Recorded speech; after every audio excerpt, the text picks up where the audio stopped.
Interest. Imagine interest. You borrow $1,000. You have to pay back $1,280. Why? Because of interest. Interest is money's way of charging rent to exist in someone else's hands. When you borrow, interest is the price tag for using someone else's cash. When you lend or save, interest is the reward for being patient and boring. There are two main types. Simple interest is like, here's a flat fee. Thanks for playing. Compound interest is every dollar I gave you now has clones, and they also want rent. Let's say you owe 20% interest on a credit card. You miss a payment. Now your interest is earning interest. Soon, your $12 burrito turns into a $50 regret. On the flip side, investing at 7% annual compound interest. That's your money duplicating itself like a cheat code. $100 becomes $200, then $400. Then one day you wake up and you're old, rich, and a little smug about it. This is why interest is the silent engine behind both wealth and debt. In loans, it's the slow burn that turns small mistakes into financial fires. In investments, it's the time bomb that turns small gains into massive wins. So, what's the hack? If you're paying interest, kill it fast. If you're earning interest, let it sit, feed it, and give it time. Interest is either your worst enemy or your best unpaid employee. The choice is in who's collecting it. Banks. So you walk into a bank's bank, hand the cashier your money, they count it, smile, and tell you it will be added to your account. You walk out and think, great, now it's sitting in a vault somewhere, being guarded by a dragon. But in reality, that money's already gone. Most people think of banks like a big safe with only one job, guarding people's money. But in reality, they are just a middleman or a matchmaker for financial transactions. When you deposited that $1,000, the bank took $900 of it and gave it to someone who wants to buy a jet ski. That system is called fractional reserve banking, which basically relies on the idea that they only actually need to keep a fraction of the money on hand, because not everyone is going to show up at the same time asking to withdraw 100% of their account. That is, unless it's 2008, of course, when people lined up to withdraw the entirety of their account, which caused the entire system to crumble. Banks make money by lending your money at a higher interest rate than they are giving you. That's really it. You're the supply of money, and the person borrowing is the demand. The banks entice you to deposit your money because of a few reasons. It's much easier and more convenient to spend on a card or transfer than carrying around cash all the time. They are literally paying you to hold your money with them in the form of interest. It is much safer to keep your money in a bank than in a shoebox in your room.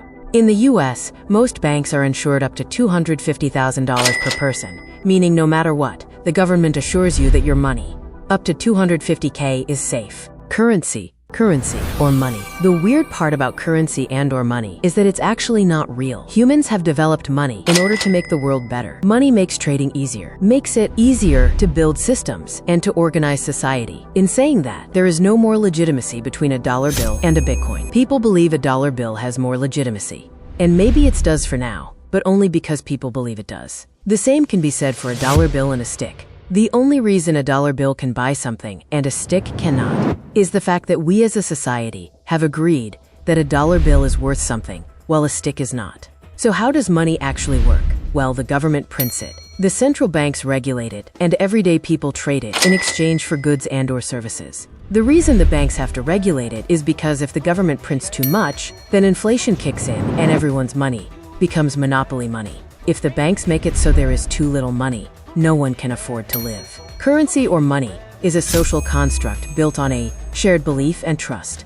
Taxes. Picture this. Imagine you just had a hard month at work, slaving away flipping burgers at your local McDonald's. You're in bed when you get an email from them. It says you've been paid $2,000, but your bank account only gets $1,456. You scroll down the stub. Federal income tax, state tax, Social Security, Medicare. This is the modern ritual of giving away a chunk of your money to invisible forces, and they expect you to say thank you. Here's the deal. Taxes are the cost of civilization. You pay. The government builds roads, funds schools, makes sure your favorite taco truck isn't infested with rats, and sends billion-dollar missiles to places you've never been. But there are different types of taxes. Income tax, which hits the money you make. Sales tax, which hits the money you spend. Capital gains tax, which hits the money your investments made while you were asleep. The government takes a little bit of every dollar. Nearly everyone also pays Social Security tax and Medicare tax. Basically, Social Security tax is like the government forcing you to save save for your retirement. They force you to save money now, and you get it, paid back to you over time when you retire. Medicare, however, is a health insurance tax that goes to supporting older people or people with serious health issues. Now comes filing your taxes.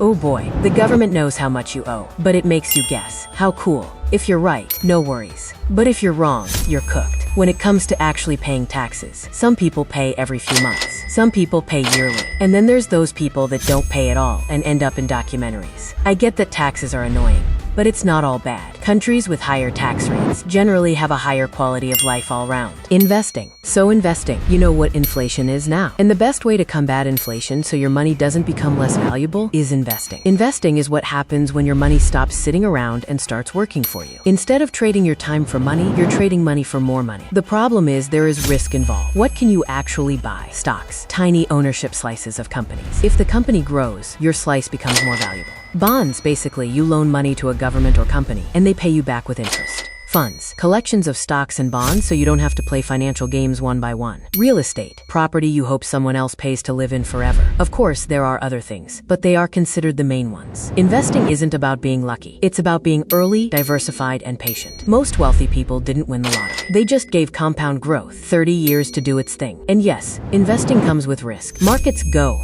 up, markets go down. But the real danger isn't losing money. It's never investing and watching inflation quietly steal your future. Inflation. Okay, so inflation bought a bag of chips, open it up, and it looks like it's already been half eaten. You check what you paid, 30% higher than last time. Then you realize you've just been hit by inflation. Inflation is what happens when money slowly gets less valuable over time. Not overnight, not with fireworks, just a slow erosion. Your $5 bill still technically $5, but it buys less instant noodles, less gas, and doesn't actually have as much value as it did before. So what actually causes it? Sometimes people just have too much money. Everyone's got cash, and they all want to spend it on the same stuff. Let's say 2,000 people want this $500 TV, but the business only has $1,000 TVs for sale. So the business goes, oh, everyone wants this TV. That'll be $800. Now sometimes it's supply chains with hiccups or problems, making the cost of producing a good or service more expensive, meaning the cost of that good or service must rise, or sometimes just cause. Expectations can cause inflation. If people think prices are rising, they'll spend more now, driving prices up faster. It's a self-fulfilling economic prophecy. A little inflation is normal, even good. 2% a year, that's fine, predictable. But if it spikes, savings die, wages lag. The government tries to fight inflation when this occurs by raising interest rates. When the government raises interest rates, people are paying more interest, or it's more expensive to get a loan, meaning they have less money to spend on things like TVs. This causes a reduction in the amount of spending, pretty much cooling off the economy. Credit scores. A credit score is a shadowy algorithm that knows your name, your past, and how many times you paid your credit card late in college.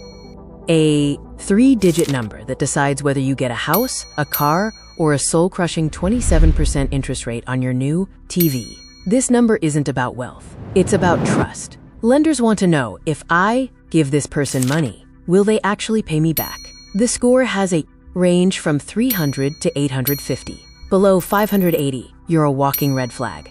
Over 750, you're sparkling with adult credibility.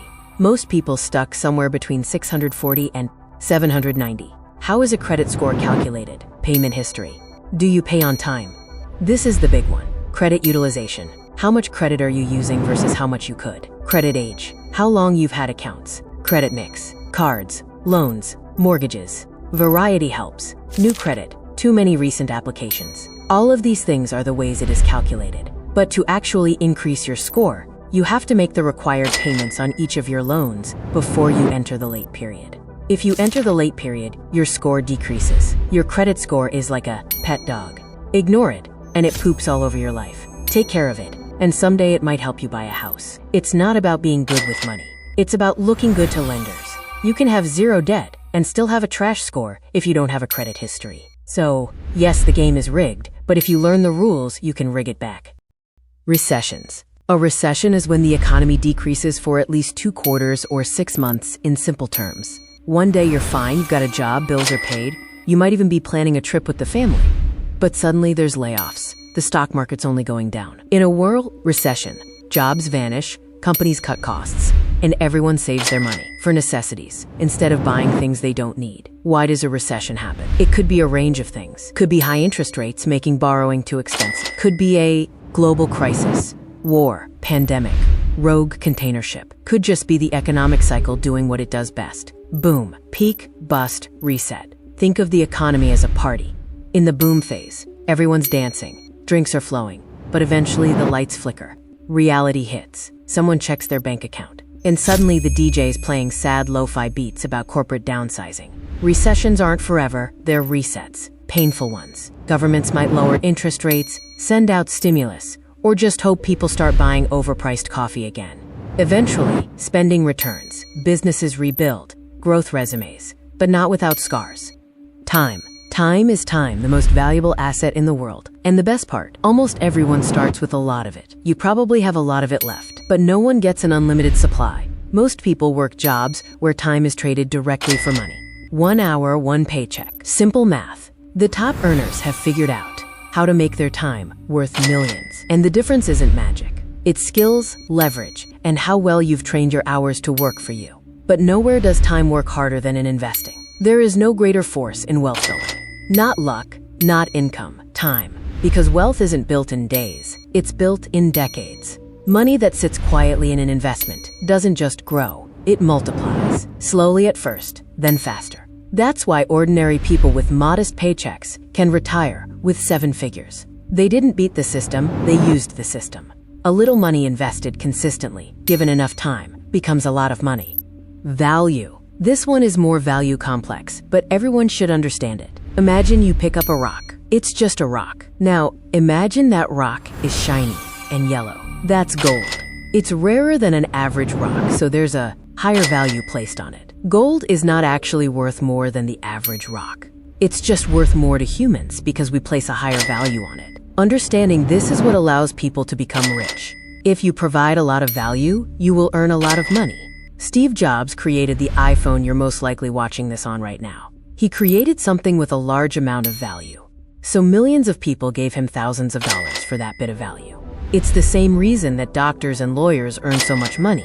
The value they provide is large, and people are willing to pay a large amount of money for their service. Value is the same reason Gucci or Louis Vuitton can sell the same handbag as Target, but charge 100 times the price. People perceive it as more valuable. So it is. If you can figure out how to create value, even if it's not real value, you can make a lot of money.